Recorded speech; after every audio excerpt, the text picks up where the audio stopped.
Bienvenue dans cette nouvelle édition du Morning News. Voici les titres. Réception ce 14 juin à l'aéroport Diori Amani de Niamey par les autorités nigérianes d'une aide médicale marocaine dans le cadre de la lutte contre le Covid-19. Composée de plusieurs produits fabriqués au Maroc par des entreprises locales et conformes aux normes de l'Organisation mondiale de la santé, ces aides bénéficieront à 15 pays africains. Le Togo, le Niger et le Bénin doivent au Nigeria 32,04 milliards de naira pour l'électricité fournie en 2019, selon un rapport de la Commission nigériane de réglementation de l'électricité NERC, dette qui remet en question la viabilité de la NERC. Et l'Égypte reprend ses exportations de volailles après une interruption de 14 ans. Annonce faite par le ministère de l'Agriculture ce dimanche 14 juin. L'exportation avait été suspendue en raison d'une épidémie de grippe aviaire en 2006. Mais avant de développer ces titres, conscient de la très forte contestation de son pouvoir, le président malien Ibrahim Boubacar Keïta a renouvelé sa main tendue au mouvement nouvellement formé, dit du 5 juin. Une formation née des soutiens autour de l'imam Mahmoud Dicko, véritable figure religieuse dans le pays, mais aussi et surtout ancien proche du chef de l'État. Un appel au dialogue lancé alors que les contestataires ont annoncé de nouvelles manifestations, toujours en vue de réclamer le départ du président Ibrahim Boubacar Keïta au pouvoir depuis 2013 et à qui il est reproché de ne pas avoir su régler la crise multiforme que connaît le pays. Et justement, au Mali, une nouvelle attaque a eu lieu ce lundi dans la région de Djabali, vers la frontière mauritanienne. Pour l'heure, peu d'informations officielles ont été publiées sur cette attaque, mais des sources concordantes ont indiqué qu'une quarantaine de soldats seraient tombés dans une embuscade, des soldats qui seraient toujours portés disparus. Dans l'actualité également, le Niger qui bénéficie de l'appui du Maroc dans la lutte contre la pandémie de Covid-19. Ce dimanche, les autorités du pays ont réceptionné une aide médicale en provenance du Royaume. Aide médicale qui comprend entre autres du matériel de protection ainsi que de la chloroquine. Un geste qui entre dans le cadre de la volonté marocaine d'assister les pays frères du continent afin de vaincre la pandémie. Cette aide sera également remise à 14 autres pays. Reportage de notre correspondant au Niger, Sadouali Mokhtar. Le Royaume du Maroc vient en aide au Niger et 14 autres pays africains appartenant à toutes les sous-régions du continent. L'aide médicale marocaine destinée à ces pays est composée de près de 8 millions de masques, 900 000 visières, 600 000 charlottes, 60 000 blouses, 30 000 litres de gel hydroalcoolique ainsi que 75 000 boîtes de chloroquine et 15 000 boîtes d'azithromycine. Tous ces produits et équipements de protection acheminés vers les pays africains sont fabriqués au Maroc par des entreprises marocaines et sont conformes aux normes de l'Organisation mondiale de la santé. Cette coopération sud-sud, solidaire et agissante du Royaume du Maroc au profit du continent africain est une des manifestations concrètes et régulières de la mobilisation et l'engagement constant du Royaume auprès des pays frères et de leur population. Le don que j'ai l'honneur, Monsieur le ministre, de vous remettre aujourd'hui se compose de diverses fournitures et de médicaments destinés au corps médical et aux patients atteints par ce virus. S'inscrivant dans le cadre d'une importante initiative royale, cette aide marocaine vise à fournir du matériel médical préventif afin d'accompagner les pays africains dans leurs efforts de lutte et de la protection contre la pandémie du Covid-19 qui frappe le monde. Je vous avoue, ce don sera utilisé à bon escient et ça va nous permettre de continuer la prise en charge de tous les cas sporadiques qu'on continue à enregistrer. Cette initiative royale reflète l'intérêt particulier accordé par le souverain au renforcement de la coopération interafricaine dans le domaine de la lutte contre la pandémie du Covid-19. La coopération entre le Maroc et le Niger couvre, outre le domaine sanitaire, plusieurs secteurs, dont entre autres l'artisanat, la culture, le secteur minier et la formation. Et au Maroc, la vie reprend petit à petit son cours depuis le 10 juin, début du démarrage du déconfinement. Malgré tout, l'épidémie reste présente dans le pays et les entreprises l'ont bien compris. Ainsi, le fonds d'investissement Al-Mala a fait le choix du dépistage massif pour l'ensemble de ses collaborateurs dans le royaume et au-delà des frontières marocaines. Nathalie Mauve. La fondation marocaine Almada lance une campagne de dépistage massive contre la Covid-19. Cette initiative est lancée à l'endroit de tous les collaborateurs du groupe financier. L'opération de dépistage sera menée en partenariat avec l'hôpital Cheikh Zayed par des unités mobiles. Une campagne sociale et citoyenne du groupe Almada. Notre objectif et notre souci permanent est de préserver la santé de nos collaborateurs et celle de leurs familles. À travers cette action inédite, Almada confirme sa responsabilité sociale et son impact positif vis-à-vis de ses salariés. Cette opération permettra de se préparer à la levée de l'état d'urgence sanitaire et entreprendre le retour progressif à la normale de manière sereine et dans les meilleures conditions pour chaque collaborateur. La fondation Almada a particulièrement brillé par son engagement depuis la survenue de la pandémie de Covid-19 au Maroc. Pour lutter contre la maladie, l'association a accordé une contribution financière au Fonds spécial pour la gestion de la pandémie du coronavirus du Maroc sous la forme d'un don de 2 milliards de dirhams. Des initiatives qui devraient être appuyées par des efforts sanitaires pour plus d'efficacité. Sur l'offre des soins d'urgence, de réanimation et soins intensifs. Il faut repenser cela et adapter l'organisation de l'hôpital, les capacités des réseaux de laboratoires diagnostiques, la décentralisation du fonctionnement des systèmes et réseaux de santé publique. Et enfin, il faut pallier à cette absence cruelle d'assurance maladie.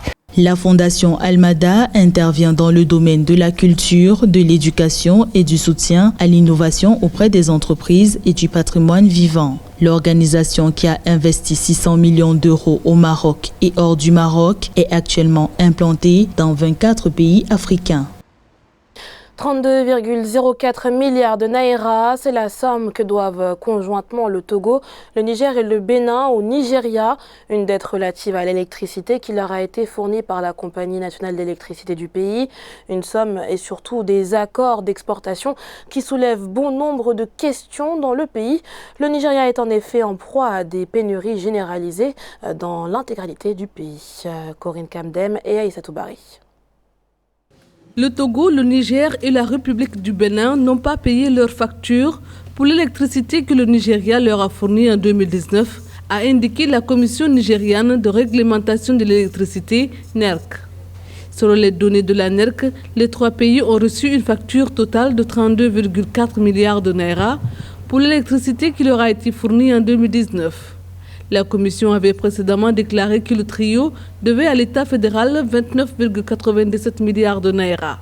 Le Nigeria fait face à un déficit interne de consommation d'énergie et ceci devrait amener les analystes à dire pourquoi est-ce que le Nigeria n'arrive pas à satisfaire sa demande interne et exporte son électricité. Tout est question d'opportunité et de positionnement. Il faut aussi noter que le Nigeria joue le rôle de lead dans la CEDEAO et se doit quand même de se positionner pour aider ces pays-là à avoir accès à l'électricité.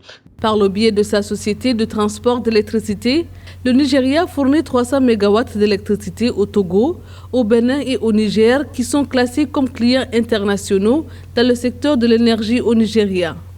En décembre 2019, Ousmane Mohamed, directeur général de la TCN, Transmission Company of Nigeria, menaçait de cesser de fournir de l'électricité aux trois pays s'ils ne s'acquittent pas des dettes impayées.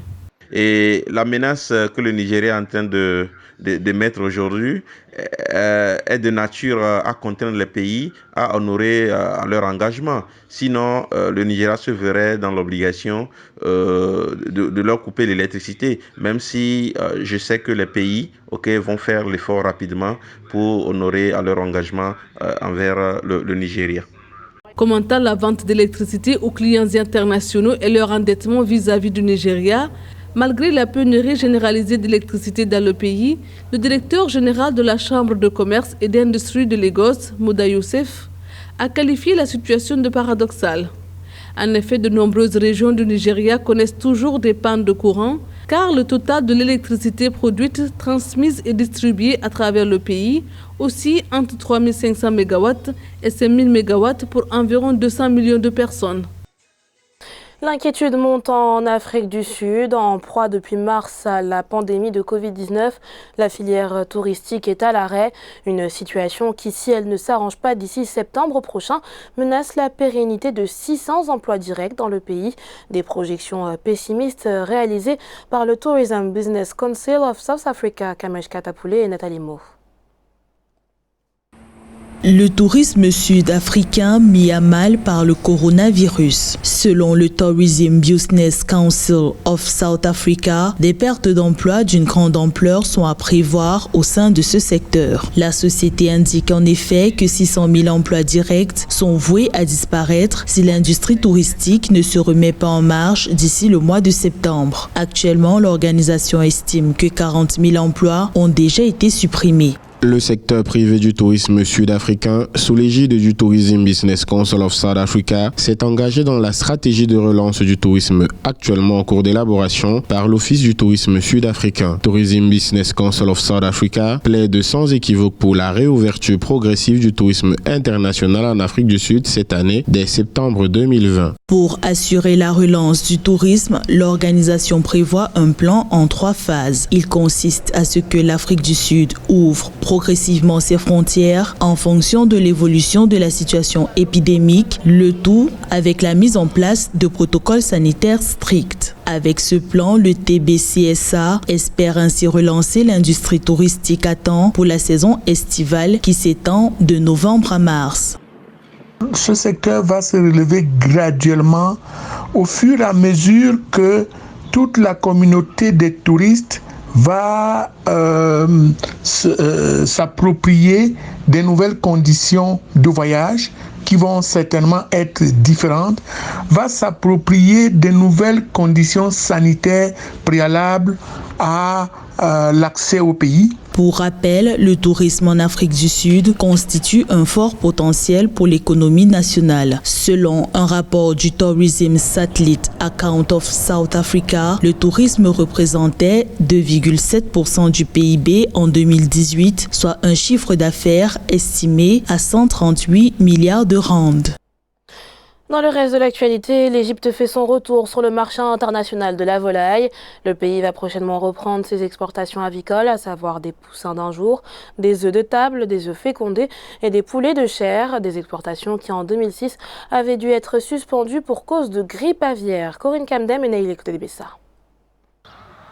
L'Égypte reprendra ses exportations de volailles après une interruption de 14 ans. Une reprise suite à la décision de l'Organisation mondiale de la santé animale d'inscrire le pays parmi ceux dotés d'un système d'établissement sans grippe aviaire, a annoncé dimanche 14 juin le ministère égyptien de l'Agriculture dans un communiqué.